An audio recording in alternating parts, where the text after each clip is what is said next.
Watch Moyo. Watch Moyo has covered everything known to man. Yeah, well, love it or hate it, Watch Moyo exists. Love it or hate it, Watch Moyo exists. I feel like this is the biggest channel that we have watched. Well, yeah, I mean, the only one that we have watched is Crispy Applesauce, which very respectable, but yeah, like I feel like we're nowhere close to 25 million subscribers. Top 10 Yu-Gi-Oh! Controversies. Let's not think too much about why we're watching a Watch Moyo video. Let's just see what's going on here. Let's just see what's going on. It's a dark energy disc, Yugi, and I wouldn't get too close. One touch and your mind's banished to the Shadow Realm! Welcome to Watch Mojo, and today we're counting down our picks for the biggest controversies within the Yu-Gi-Oh! Anime and trading card game. Wait, let's make your bets right now. Like, I know this is Watch Moyo, and I don't know who made this tier list. I don't know if it's someone who actually cares about Yu-Gi-Oh! But let's try to see, like, what are the biggest Yu-Gi-Oh! Controversies? Let I think about it. Are we talking about, like, what? Like cheating scandals? Like the rule change? Like, what are we talking about here? What kind of the controversies? We're talking about controversies related to the anime. Like, did something happen like with Pokemon, that there is like forbidden episodes and stuff? Or what is this? Let's see. Did this together. Okay. Oh, this is anime. Number 10, Arc 5 Production Crisis. Yu-Gi-Oh! Arc 5 had high hopes as the 5th main series installment, with a very promising start and introducing new mechanics like pendulum summoning. Was that a controversy? However, behind the scenes, the production faced severe turmoil. These issues led to rushed storytelling, uneven pacing, and a confusing plot that left many fans frustrated, especially in the latter half. Fan-favorite characters like Asta Phoenix, Crow Hogan, and Alexis Rhodes were brought back from previous series only to contribute almost nothing to the story. Oh my god, it's her voice. The crisis rippled to the animation quality and character development, making Arc 5 one of the most debated series for its missed potential despite a promising premise. Well, that sucks. Number 9, Upper Deck Lawsuits. What the hell? See, Upper Deck Lawsuits? This is outside the anime, right? Legal storm brewed when Konami filed a lawsuit against Upper Deck, the American company responsible for distributing Yu-Gi-Oh! Cards in the US. The relationship between the two companies had been an amicable one, but it all came crashing down when Konami accused Upper Deck of a staggering list of misconduct, including the production and distribution of counterfeit cards. Okay, the person editing this actually knows what's up. The person editing this actually knows what's up. Yeah, I have to say it. Yeah, okay, inconsistent. Is the anime or something? I don't know. The winged dragon of Ra in your deck is only a copy of the original.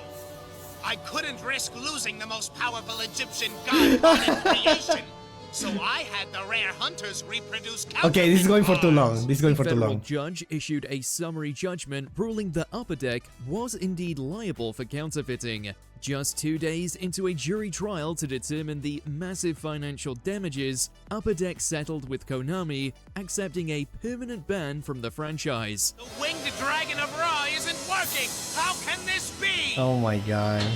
My rare hunters tested these card copies extensively. Okay, The well. battle underscored the business side of Yu-Gi-Oh!, reminding fans that card battles aren't the only conflicts taking place.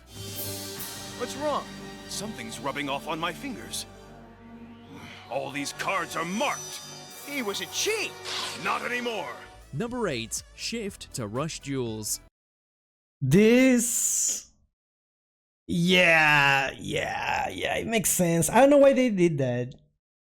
I know some people like this anime or whatever, but to me, I feel like, I mean, what happened to the game that I like? There's no anime now. Although the physical card game was never released in the West, appearing only in video games, the Rush Duel format was a faster, simplified format aimed at newer, younger players. In a regular duel, you're only allowed to summon one monster per turn. But this is a rush duel, and in a rush duel, we can summon as many monsters as we want. He's literally making it up. I didn't mean it slow duel. With this new format, the anime Oh my underwent God. a huge creative shift with the release of Yu-Gi-Oh! 7s and later Yu-Gi-Oh! Go Rush that alienated older fans. I didn't know we were playing this duel on easy mode. You should have raised your difficulty settings. Gone were the darker story elements seen in previous series, and in its stead was a more light-hearted comedic tone. Although these two series do have a dedicated following, there's still a lot of older Yu-Gi-Oh! Fans that wish to see the series go back to the style of its glory days. He literally did make it up. No, yeah, that's what I'm referencing. Like, he's literally making it up. Like, I don't know. This is horrible, Yugi. Just when they were learning that rush duels are for fun. Number 7. Ban list motivation. The first is Chaos Emperor Dragon Envoy of the End, a card so very powerful it has been outlawed in official Duel Monsters tournaments. Wait, this happened in the Every anime? serious In what Yu-Gi-Oh! arc did that player- happen? What is the context of that? What? They talk about ban cards in the anime? In GX? I don't remember that.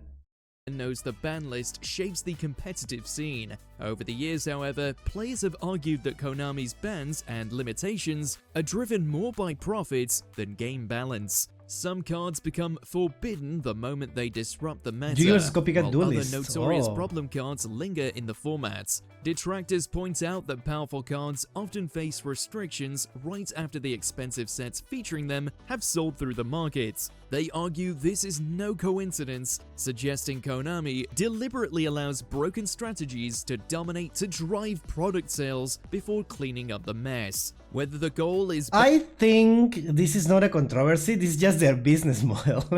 I'm sorry, but that's I feel like that's just the business model. I don't know. balancing formats, pushing new products, or correcting design mistakes, Konami's lack of transparency continues to fuel endless debates.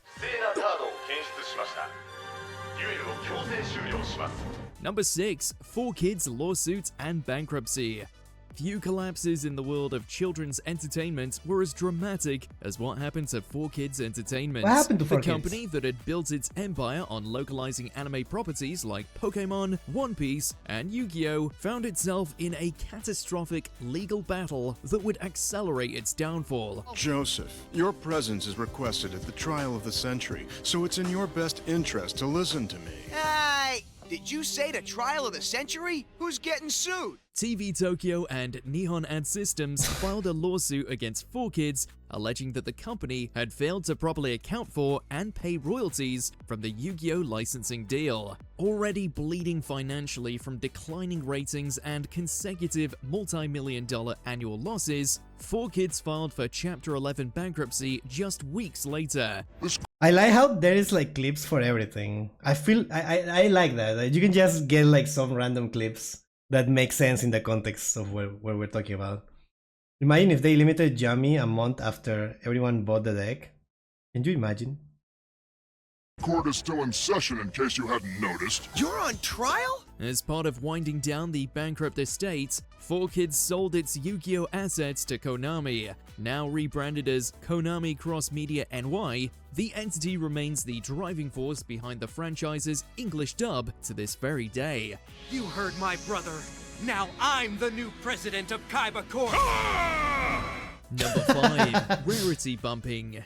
This is one controversy this? relating to the card game that is pretty much clear as day. For years, Konami has bumped the rarity of cards in the Western TCG. Settle the score with Invasion Vengeance. As the new card set often comes out earlier in the Japanese OCG, this gives them plenty of time to see which cards end up becoming super playable, and upon realizing this, Konami takes the opportunity to make them harder to obtain. What?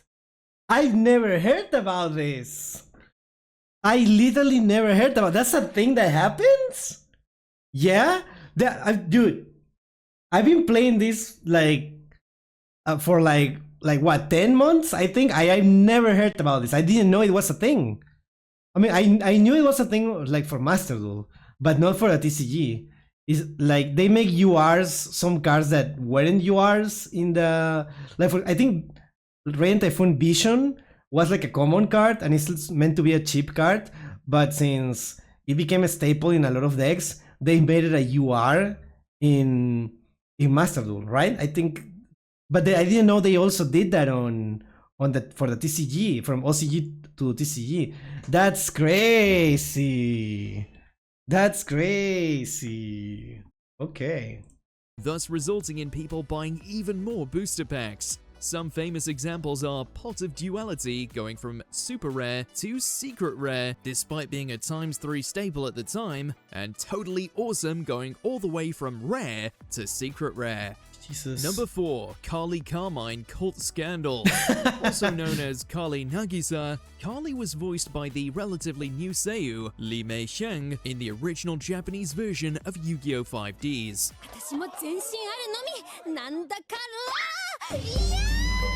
In For free? 2010, it was rumored that she was part of the Roma Sophie Association, a Japanese cult that was under investigation for extortion, assault, and fraud. Due to this scandal, she voluntarily stepped down from the show, and the role of Carly was recast with Aki Kanada. As it turns out, police concluded that members such as Lee Mei Sheng were actually victims. For the longest time, a lot of Yu-Gi-Oh! Fans assumed that 5D's drastic change in tone from the Dark Signers arc to the World Racing Grand Prix was due to this whole controversy, but it's very likely that is all just a myth. People keep saying this. Like I every time, like I keep hearing about this, but I feel like that doesn't make sense. The big difference is the core sets of OCG don't guarantees you a super rare in or higher in each pack. Okay. Number 3, Unfinished GX. Oh and my god, 5D this hurts. dub.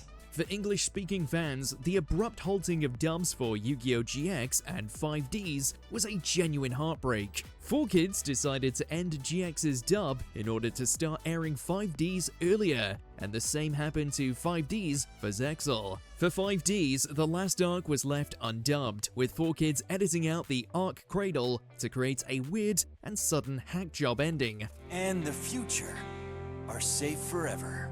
For GX, they stopped right There after is no way! There is no way, dude! No! There is no way there's an actual line in there. That is so funny. Oh my god. Aiden merged his soul with Yubel, creating a huge unresolved cliffhanger. Where's the Sarge, Cyrus? Out there, among the stars. GX's sudden end especially hurts, as we never got to see Dan Green reprise his role as Yugi once again in his duel against Jaden, which served as the show's finale. We had to see Dan Green as the guy from from 5Ds, which not that cool, I guess. Yeah.